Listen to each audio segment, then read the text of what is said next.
Hello students, मैं doctor Nandita Nag, head department of geology, Jamshedpur cooperative college Jamshedpur, आज आप लोगों को जीवाश्म यानी फॉसिल की जानकारी देने जा रही हूँ। फॉसिल वर्ड लैटिन वर्ड से आया है, यानी लैटिन में फॉसिलिस का मतलब होता है डिग आउट, जिसका अर्थ है ज़मीन के अंदर से निकला हुआ प्राणी और पेड़ पौधे।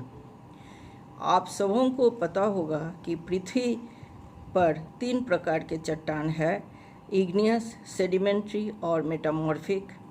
इन सबों में सेडिमेंट्री चट्टानों में प्राचीन जीव जंतुओं के अवशेष पाए जाते हैं। ऐसे जीव जंतु और पेड़ पौधे जो प्रमुख रूप से अभी नहीं पाए जाते हैं, किंतु उनकी निशानी इन पत्थरों में पाई जाती है।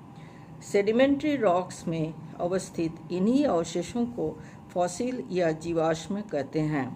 इस तरह प्राणियों और वनस्पतियों के यह अवशेषों को जियोलॉजिकल दृष्टि से पुरातन होना चाहिए, यानी उन्हें मिलियन ऑफ ईयर्स ज़मीन के अंदर दबा और पड़े रहना चाहिए और मिट्टी से ढका होना चाहिए।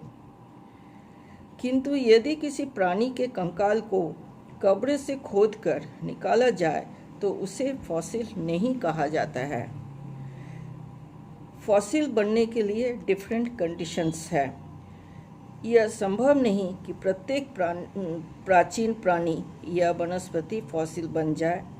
उन प्राणियों तथा पेड़ पौधों के डालियों को बहुत सारे जियोलॉजिकल एजेंट जैसे रिवर, सी वेव्स, ग्लेशियर तथा लेक के कारण नष्ट हो जाते हैं तथा एक जगह से दूसरे स्थान तक बहा कर ले जाते हैं और ट्रांसपोर्टेशन के बाद दूसरे जगह पर ये डिपॉजिट हो जाते हैं। छोटे छोटे जीव जंतु जैसे जेलीफिश या छोटे छोटे कीड़ों में बैकबोन नहीं होता है, अतः ये जीव फॉसिल के रूप में नहीं पाया जाता है। इसी प्रकार फूल के बीज, कीड़े मकोड़े के अंडे, पंख आदि भी फॉसिल के रूप में कम पाए जाते हैं। परंतु जिन प्राणियों में हार्ड बैकबोन होता है, जैसे फिश, बर्ड्स, मैमल्स, डायनोसॉरस एक्सेट्रा, वे अधिक सुरक्षित होते हैं और फॉसिल के रूप में पाए जाते हैं। इस तरह फॉसिल बनने के लिए निम्नलिखित कंडीशन का होना आवश्यक है, जैसे पहला, जीवों का हार्ड पार्ट का होना, जैसे बैकबोन का रहना। दूसरा, हार्ड पार्ट और कभी कभी सॉफ्ट पार्ट का कार्बोनाइज होना। इसके अलावा सेडिमेंट्री रॉक में इन सबों का दबा होना और पूरी तरह से कवर्ड होना। नेक्स्ट, प्लांट के धड़, लीफ और स्टेम आदि पूरी तरह कार्बोनाइज होना और इसी कारण कोल में प्लांट के लीफ और स्टेम का इम्प्रेशन आज पाया जाता है और इसी इम्प्रेशन को प्लांट फॉसिल बोलते हैं। फॉर एग्जांपल, ग्लोसोप्टेरिस, गैंगोमोप्टेरिस और वर्टिब्रेरिया प्लांट फॉसिल्स आज कोयला में पाया जाता है, जो कि जियोलॉजिकल टाइम स्केल में डेवोनियन और पर्मियन पीरियड यानी 400 मिलियन ईयर्स से 250 मिलियन ईयर्स पहले पाया जाता था।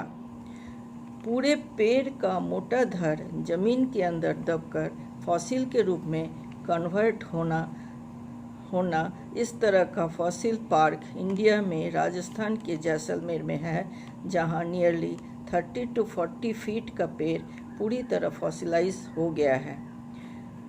बहुत कम केस में पूरा एनिमल फॉसिल के रूप में पाया जाता है। एग्जाम्पल के रूप में ऊली राइनोसिरस है, जो कि आइस में दबा हुआ पाया जाता है। इसके अलावा डेजर्ट में अनेक फॉसिल जंतु और पेड़ पौधों पाए जाते हैं। यह मरुभूमि में पानी के अभाव से पूरी तरह सूख जाने से होता है, जिसे डेसिकेशन कहते हैं।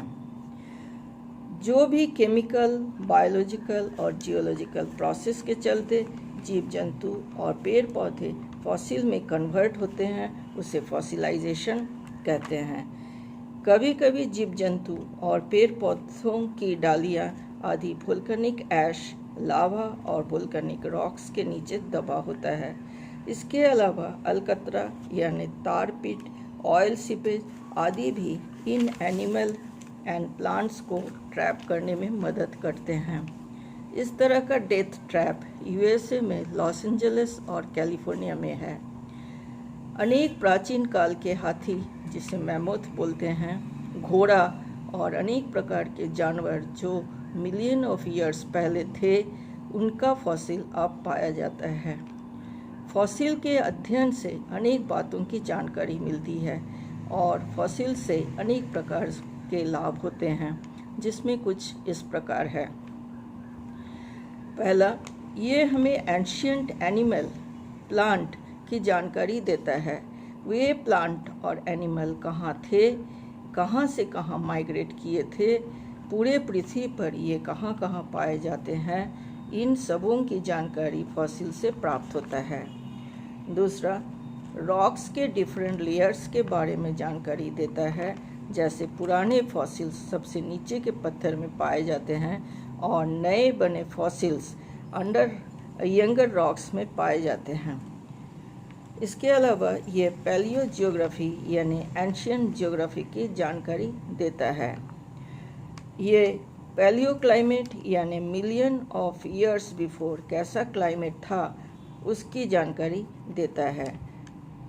जियोलॉजिस्ट और जियोग्राफर को स्ट्रैटिग्राफी यानी रॉक्स के लेयर के बारे में जानकारी देता है। फॉसिल के पहचान से कोल और पेट्रोलियम के नए भंडारों के बारे में पता चलता है। इसके अलावा सिमिलर फॉसिल से प्लेट टेक्टोनिक एक्टिविटी के बारे में जानकारी मिलता है। जैसे प्लांट फॉसिल्स, ग्लोसोप्टेरिस, गैंगोमोप्टेरिस और vertebraria fossils India, Australia, South Africa और साउथ अमेरिका में पाया जाता है, जिससे ये प्रूफ होता है कि ये present continent million of years पहले एक साथ थे। कुछ जीव तथा वनस्पतियाँ बहुत ही कम समय तक सरवाइव किए, किंतु ये उसी अल्प समय में पूरे विश्व में फैल गए और एक ही पीरियड में फिर से एक्सटिंक्ट हो गए। ऐसे फॉसिल्स को इंडेक्स फॉसिल्स यानी ट्रेस फॉसिल कहते हैं। एग्जाम्पल के रूप में ट्राइलोबाइटा ऐसा फॉसिल है जो कि जियोलॉजिस्ट, जियोग्राफर्स को बेड के बारे में जानकारी देने में बहुत मदद करता है। इसके अलावा बहुत सारे माइक्रोफॉसिल्स भी होते हैं जिन्हें हम खाली आंखों से नहीं देख सकते हैं। इन्हें देखने के लिए हमें माइक्रोस्कोप का हेल्प लेना पड़ता है। इस तरह के फॉसिल्स कोल, पेट्रोलियम के डिटेल माइक्रोस्कोपिक स्टडी करने से मिलता है। इसमें पेड़ पौधों के फूल, पत्ते, सीड्स, स्मॉल इंसेक्ट्स आदि सम्मिलित है। इस तरह फॉसिल्स के बहुत सारे उपयोगिताएं हैं।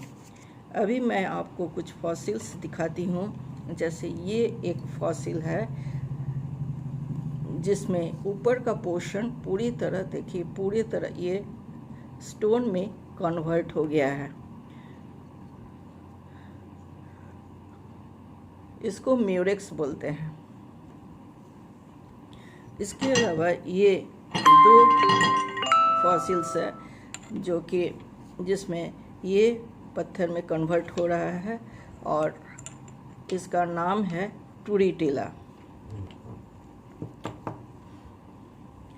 ये भी एक तरह का फॉसिल है जो इसको वॉलुटा बोलते हैं और ये फॉसिलाइज हो रहा है और इसके चलते इसका वेट भी बढ़ जाता है।